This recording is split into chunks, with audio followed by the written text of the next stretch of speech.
Correct സമയത്തിന് നമുക്ക് വേണ്ടുന്ന രീതിയിലുള്ള ആഹാരം കഴിച്ചാൽ മിക്കവാറുമുള്ള എല്ലാ അസുഖങ്ങളും നമുക്ക് ഒരു പരിധിവരെ പ്രിവെൻറ്റ് ചെയ്യാൻ പറ്റും. വയറ് സംബന്ധമായ അസുഖങ്ങൾക്ക് ഉള്ള എങ്ങനെയൊക്കെ ആഹാരം ശ്രദ്ധിക്കണമെന്നുള്ളതിനെ കുറിച്ചിട്ടാണ് ഇന്ന് സംസാരിക്കുന്നത്. ഓരോ വ്യക്തിയും വ്യത്യസ്തനാണ്. ഇപ്പം ഞാനിപ്പോൾ പറയുന്ന ഡയറ്റ് കേട്ടിട്ട് നിങ്ങൾ ചെയ്ത ചിലപ്പം ഓരോരുത്തർക്കും വ്യത്യാസമായിരിക്കും. നിങ്ങളുടെ ഹെൽത്ത് കണ്ടീഷൻ അനുസരിച്ചിട്ട് വേണം നിങ്ങൾ ആഹാരം കഴിക്കാൻ. ജനറലായിട്ടുള്ള കാര്യങ്ങളാണ് പറയുന്നത്. ഇപ്പം അൾസറൊക്കെ ഉള്ള പേഷ്യൻറ്റിനാണെങ്കിൽ ഇപ്പം നമ്മൾ ഫൈബർ വളരെ നല്ലതാണ്. വയറിൻ്റെ പ്രോബ്ലംസൊക്കെ ഒഴിവാക്കാൻ ഫൈബർ അടങ്ങിയ ഭക്ഷണം വളരെ നല്ലതാണ്. ഒരു ദിവസം ഏകദേശം 40 ഗ്രാമോളം ഫൈബറാണ് നമുക്കൊരു ദിവസം വേണ്ടത്. എന്നാൽ ഇന്നത്തെ ഈ ഫാസ്റ്റ് ഫുഡ് രീതിയിൽ നമുക്കൊരു 10% പോലും 10 ഗ്രാം പോലും ഫൈബർ ഒരു ദിവസം കിട്ടുന്നില്ലെന്നുള്ളതാണ് വാസ്തവം. അത് കാരണം വയറിന് ഒരുപാട് കുഴപ്പങ്ങളുണ്ടാവുകയും കോൺസ്റ്റിപ്പേഷനൊക്കെ ഉണ്ടാവുകയും ചെയ്യുന്നുണ്ട്.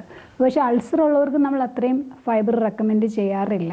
അപ്പോൾ ഓരോരുത്തർക്കും പറ്റുന്ന രീതിയിൽ ഇപ്പം വയറിന് ചിലപ്പം ചിലർക്ക് ഇപ്പോൾ കുക്കുംബറിൻ്റെ കാര്യം പറയുകയാണെങ്കിൽ കുക്കുംബർ നല്ലതാണ്. പക്ഷെ ചില ആൾക്കാർക്ക് അതിൻ്റെ സീഡ് വയറിൽ കൂടുതൽ പ്രോബ്ലംസ് ഉണ്ടാക്കാറുണ്ട്.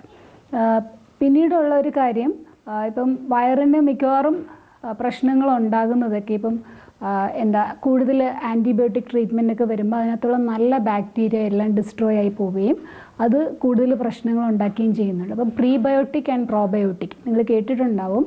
പ്രീബയോട്ടിക് എന്ന് പറയുന്നത് സ്പെഷ്യൽ ടൈപ്പ് ഓഫ് പ്ലാന്റ് ഫൈബറാണ്. അത് നമ്മുടെ ഉള്ളിലുള്ള ബാക്ടീരിയ കൂടുതലായിട്ട് ഗ്രോത്തിന് അത് സഹായിക്കുന്നുണ്ട്. അപ്പോൾ പ്രോബയോട്ടിക് എന്ന് പറയുന്നത് ബാക്ടീരിയ തന്നെയാണ്. നമുക്കത് ഫുഡിൽ തന്നെ ആഡഡ് ആയിട്ട് കിട്ടുന്നുണ്ട്. ഇപ്പം പ്രോബയോട്ടിക് അടങ്ങിയിട്ടുള്ള ഐസ്ക്രീംസൊക്കെ ഇപ്പം അവൈലബിൾ ആണ്. അപ്പം നമ്മുടെ ഒരു നാച്ചുറൽ പ്രോബയോട്ടിക് നമ്മൾ മലയാളികളൊക്കെ സ്ഥിരം ഉപയോഗിക്കുന്നതാണ്. പണ്ടൊന്നും നമ്മൾ അധികം ചായ കാപ്പിയൊന്നും കുടിക്കാറില്ലായിരുന്നു. കൂടുതലും വീടുകളിലൊക്കെ മോരും വെള്ളമൊക്കെ ആയിരുന്നു ഉപയോഗിച്ചുകൊണ്ടിരുന്നത്. അപ്പം മോര് വെള്ളം അല്ലെങ്കിൽ തൈരൊക്കെ ഡെയിലി നമ്മൾ ഊണിനോടൊപ്പം ഒരു 100 ഗ്രാം തൈരൊക്കെ ഉപയോഗിക്കുകയാണെങ്കിൽ വയറിൻ്റെ ഒരുവിധമുള്ള പ്രശ്നങ്ങളൊക്കെ ഒഴിവാക്കാൻ സഹായിക്കും.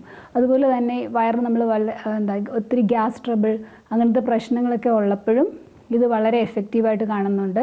അതുപോലെ പ്രഗ്നൻസി ആ പീരീഡിലൊക്കെ നമുക്ക് പുളിച്ച തേട്ടലൊക്കെ വരുമ്പം കുറച്ച് തൈരും അതോടൊപ്പം ഒരു പകുതി വെള്ളവും കൂടെ ഒഴിച്ചിട്ട് ഉപയോഗിക്കുകയാണെങ്കിൽ വളരെ നല്ലതാണ്. ആൻറ്റാസിഡൊക്കെ ഉപയോഗിക്കുന്നതിനേക്കാളും എഫക്റ്റീവാണ്. അതുപോലെ തന്നെ നമുക്ക് അതോടൊപ്പം ന്യൂട്രിയൻസും അതിൽ നിന്ന് കിട്ടുന്നുണ്ട്.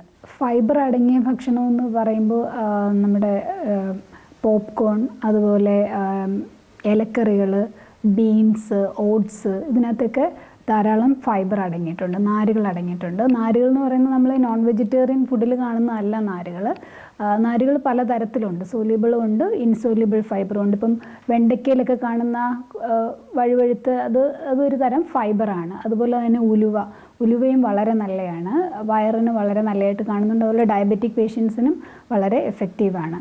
അപ്പോൾ നമുക്കിപ്പം ഒരു സ്നാക്കായിട്ടൊക്കെ ഇപ്പം ചിപ്സ് അങ്ങനത്തെയൊക്കെ കഴിക്കുന്നതിന് പകരം കോൺ കഴിക്കുന്നത് നല്ലതായിരിക്കും. ഇപ്പോൾ സ്വീറ്റ് കോണൊക്കെ മാർക്കറ്റിൽ വളരെ അവൈലബിൾ ആണ്. അപ്പോൾ നമുക്ക് സ്വീറ്റ് കോൺ വേണേൽ ബോയിൽ ചെയ്തിട്ട് അതിലെന്തെങ്കിലും കുറച്ച് പെപ്പറോ സോൾട്ടൊക്കെ ഇട്ടിട്ട് സ്നാക്കായിട്ടോ സാലഡായിട്ടോ ഒക്കെ കഴിക്കണം. നല്ല ഫില്ലിങ്ങുമാണ്, കുട്ടികൾക്കും കൊടുക്കാൻ വളരെ നല്ലതാണ്, വയറിനത് വളരെ നല്ലതാണ്. അതുപോലെ തന്നെ നമ്മൾ വൈറ്റ് റൈസിന് പകരം ബ്രൗൺ റൈസ് എന്ന് വെച്ചാൽ തവിടുള്ള അരി, നമ്മൾ ചുമന്ന മട്ട റൈസൊക്കെ ഉപയോഗിക്കുകയാണെങ്കിൽ അതിൽ കുറച്ചും കൂടെ അധികം ഫൈബറുണ്ട്. അതുപോലെ നമുക്ക് അതിൽ നിന്ന് കുറച്ചും കൂടി ബി വൈറ്റമിൻസും കിട്ടുന്നതായിരിക്കും. നമുക്ക് പൊതുവേ ഇങ്ങനെ ചൂട് ഫുഡ് അല്ലെങ്കിൽ തണുത്ത ഫുഡ് എന്നൊക്കെ പറഞ്ഞിട്ട് നമ്മൾ ആയുർവേദ രീതിയിൽ ഇപ്പോൾ അങ്ങനത്തെ മരുന്നുകൾ കഴിക്കുമ്പോൾ നിങ്ങൾ അങ്ങനെ ആഹാരം അതിനനുസരിച്ച് പഥ്യം അനുസരിച്ച് ചെയ്യുക.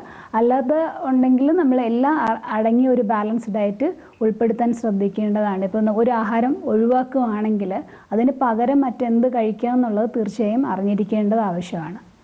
ഇത്രയൊക്കെ ശ്രദ്ധിക്കുകയാണെങ്കിൽ തീർച്ചയായിട്ടും വയറ് സംബന്ധമായിട്ടുള്ള അസുഖങ്ങളൊക്കെ ഒരു പരിധിവരെ നിയന്ത്രിക്കാൻ